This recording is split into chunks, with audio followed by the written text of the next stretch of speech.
Hey there folks, Scottsdale Travel Chick Sidekick here to present our travel guide on San Ignacio in the Cayo region of Belize. In this video, we'll tell you all about the cool things you'll want to see and do in this area, along with how to get there and where to stay. Plus, we'll throw in a few fun facts along the way. Okay, let's go. San Ignacio is in the Cayo district of Belize, about a 2-hour drive east of Belize City in Belize's main international airport. San Ignacio is known as the hub for adventure travel in Belize, and there are a multitude of Mayan ruins, rivers, caves, and waterfalls to explore nearby. It's unfortunate that so many people come to Belize and only focus on Ambergris Caye and other beach destinations because there's so much more to see in Belize. But if you do insist on beaching it, be sure to check out our other top-rated travel guide to Ambergris and San Pedro. Just search Scottsdale Travel Chick, Ambergris Caye, Travel Guide. Having said all that, there's not much to San Ignacio town itself. I think it's the second largest town in Belize, but there's really only 3 or 4 downtown streets worth exploring, and there's not much in the way of nightlife. But fortunately, you're not coming here to hang out in San Ignacio town itself, but to get out and see the surrounding attractions. How to get there? Well, there used to be flights here, but unfortunately they are no more. So today there are basically 3 ways to get to San Ignacio. Rent a car and drive yourself, hire a driver in a van, or take the locals bus. Renting a car is possible, but for most of the attractions you'll want to see, taking a guided tour is the best way to do them. So having your own car is not so advantageous and may be a bit more stressful. So we'd recommend just hiring yourself a driver. One-way transport can be had for as little as $60 to $70 per person in a shared van, or $120 and up for a private van. We hooked up with William at Belize Shuttle and got a private transfer for about the same price as a shared ride. He has the best deals around. Here's their contact information if you'd like to reach out to them and schedule a transfer directly. Mention the Scottsdale Travel Chick and get 10% off. Lastly, if you're feeling adventuresome, you can flag down a taxi and have them take you to the bus terminal in Belize City and then take the locals bus to San Ignacio. The cost for the bus one way to San Ignacio is about $5 US. Just a quick tip here on money, by the way. Belize uses the US dollar everywhere, but they also have their own Belize dollar, which is exactly and always 2 Belize dollars to 1 US dollar. Almost all pricing and menus you'll see anywhere in Belize is in Belize dollars, so be sure to divide by 2 to understand the US dollar pricing. Finally, one more pro tip on getting around once you're there. Any car you see with a green license plate is a taxi. Yes, they might look like locals' cars, but they're actually taxis. Simply flag one down and negotiate your price. Where to stay? In terms of where to stay, there are many basic backpacker-style options all around the small town of San Ignacio. But the nicer and more exotic options tend to be scattered around the jungle and river areas outside of town. Check out TripAdvisor for all your choices, but we'll tell you about 2 different places just outside of town that we tried. One was the Cayo Resort, and the other was Cayo Hill Resort. Cayo is a higher-end boutique-style place offering bungalows all the way up to freestanding houses with private pools. Typical pricing starts above $200 and goes up from there.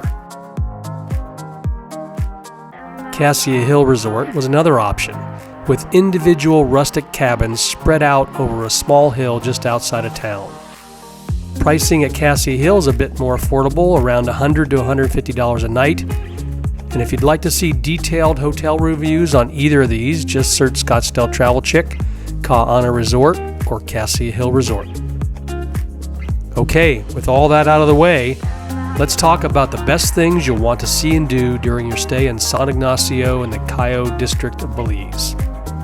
Most of the primary attractions here center around Mayan ruins and river and cave exploration. But if you're into horseback riding, biking, ziplining, kayaking, or birding, you can find exciting options for all of these things here too. Mayan Sights. There are 5 primary Mayan sites in the area to consider. Touching on each one quickly, they are Cajalpec.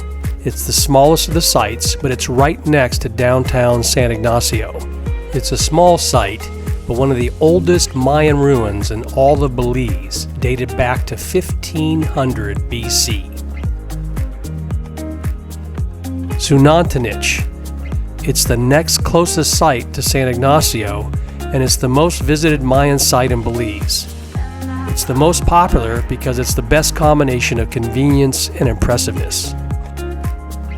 If you'd like to see a dedicated review to visiting this site, just search Scottsdale Travel Chick Zunantanich.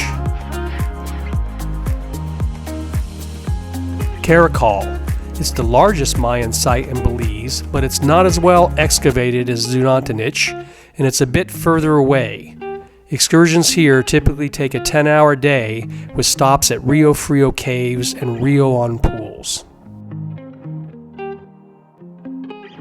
El Pilar is a remote 100-acre site near the border with Guatemala. It's about a 4-hour trip, and it's the least developed and least popular of this group, so you'll likely have it all to yourself if you decide to visit. Finally, Tikal is perhaps the most famous of all Mayan sites, and it's just across the border in Guatemala. It's a huge, well-excavated site that has been completely mapped and covers an area of about 6 square miles and includes more than 3,000 structures. But it's a longer trip and you must transit the border crossing in and out of Guatemala to visit. During COVID, this option was unfortunately closed. Cave and river exploration is another top activity in the area. There are perhaps more than a dozen options to choose from, but I'll touch on 6 here which tend to be the most popular. First up, and perhaps the biggest attraction in all of Belize, is ATM or Octun Tunichil Mukal Cave. It is certainly one of the most unique caving experiences in the world. However, it's a somewhat risky and strenuous outing, so not for everyone.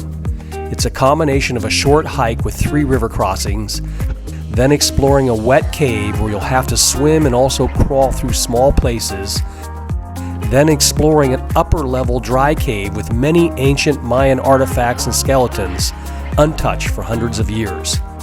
The number of people each day are limited, so be sure to book this one in advance. Caves Branch. This is another adventure where you'll tube or kayak through an underground river and have a chance to get out and explore the Crystal Cave Chamber. We really like this excursion and might even recommend it over the ATM Cave for most people. But you have to get a good tour that explores the Crystal Cave in detail. Not all of them do.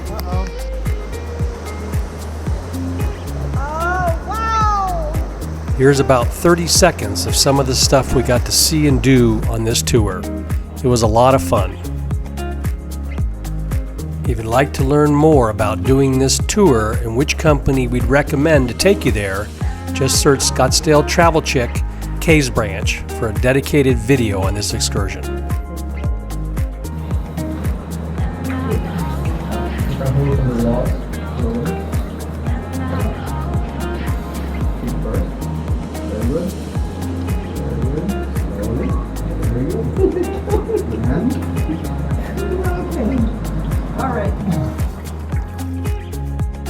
Canoeing the McCall River. This is a more leisurely half-day outing where you can explore the surrounding jungle in peace and quiet, canoeing down the local river.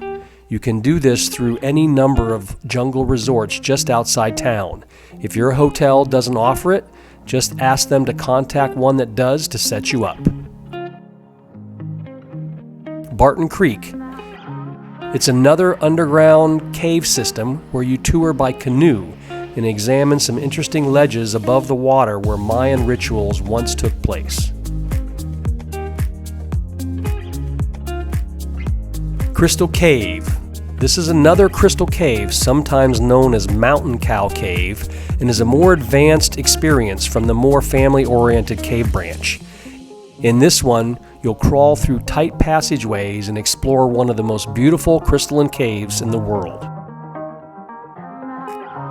Finally, Mountain Pine Ridge Park and Rio Frio Caves are often grouped together into a common excursion where you'll hike in a unique pine forest, see Belize's tallest waterfall, and explore Rio Frio Cave, which is the easiest cave experience in the area, perfect for first-timers or people who are more cautious. Finally, how about the dining and nightlife options and things to do in downtown San Ignacio? Well, just to be clear, San Ignacio is basically a small locals town, but you do have a few interesting options to consider, and at least one night downtown is well worth your time. Start by exploring the small town square.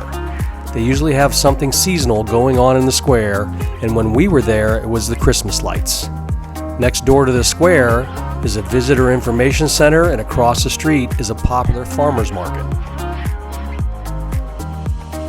Just one street above the square is a pedestrian-only street around which most of the dining and bars are centered, as well as some tour companies running excursions. Wander around this street and a few others nearby to see most of the options in town. Finally, there's a small but popular iguana conservation center which is in walking distance and worth some time. In terms of dining and nightlife, there are perhaps 10 to 20 bar and restaurant options in downtown to keep you entertained. None are particularly fancy, but if you're simply looking to experience some good local dining and entertainment, this town has plenty to offer. I won't cover all your options in this video, but I will give you 3 ideas to get you started. Coax Anna's is the most casual and basic of the 3 I'll mention, but it's also the most popular dining option in town with the locals. The food is really good and the prices are the best around. The Spot Backyard Lounge. The Spot is on the pedestrian street I mentioned earlier, but the best part about this place is actually their patio hidden in the back called the Backyard Lounge. It's a casual outdoor seating environment with tropical plants all around and TVs to watch the game. Finally, if there is a classy place in town, it just might be Kachina 1904. It has a great patio dining experience and live music on some nights.